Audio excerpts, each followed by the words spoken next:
In the heart of the Pacific lies Rarotonga, an island whose history is as vast and layered as the ocean that surrounds it.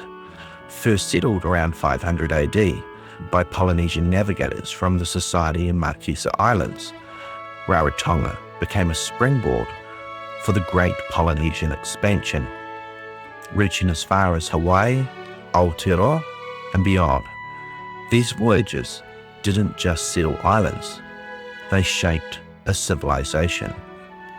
Centuries later, in 1595, Spanish explorer Alvaro de Mendana would be the first European to sight parts of the Cook Islands.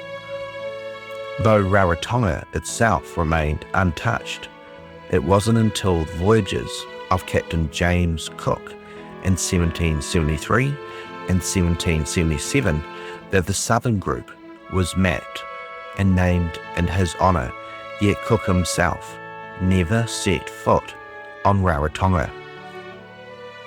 In 1821, Christian missionaries from the London Missionary Society arrived, bringing with them not only scripture, but disease.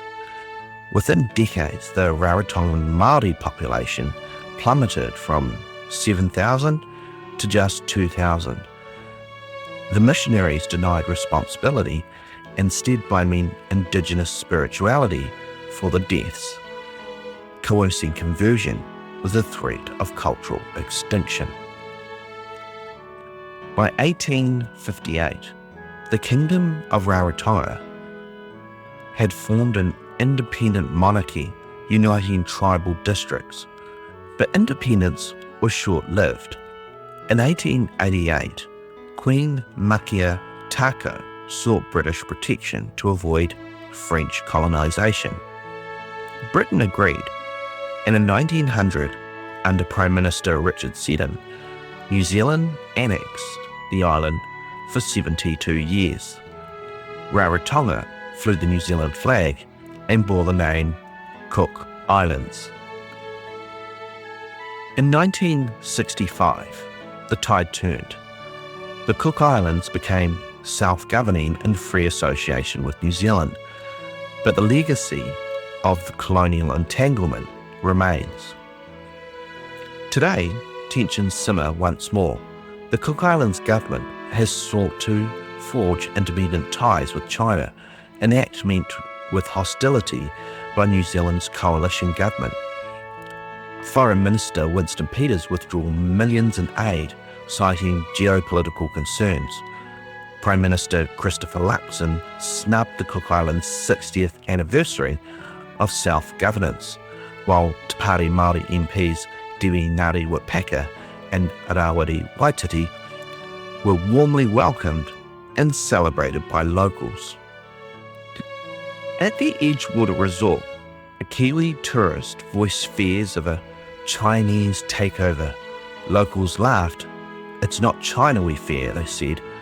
"It's New Zealand's paternalism that threatens our prosperity." And prosperity is no exaggeration. The Cook Islands' exclusive economic zone is the size of Mexico.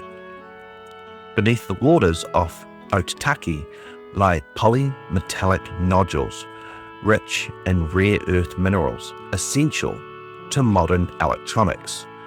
Some estimates place their value at over 250 billion, comparable to the United States Federal Reserve's total assets. Yet, this wealth remains untapped. New Zealand lacks the infrastructure to process these rare earth minerals. Even US companies would need Beijing's facilities. There is no bypassing China.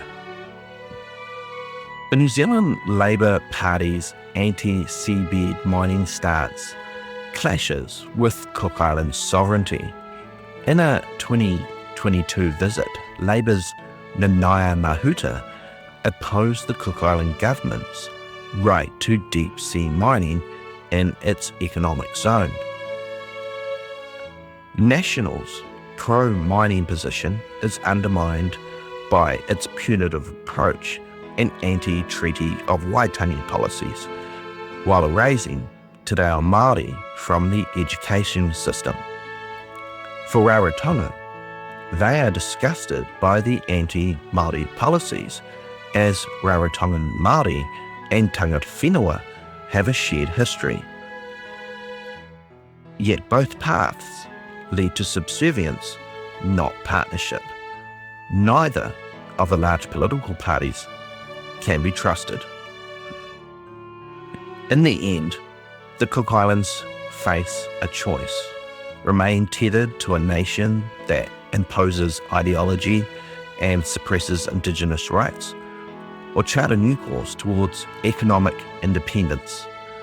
The Coalition's Rarotonga blunder may be remembered not just as a diplomatic misstep, but as the moment the Pacific turned away.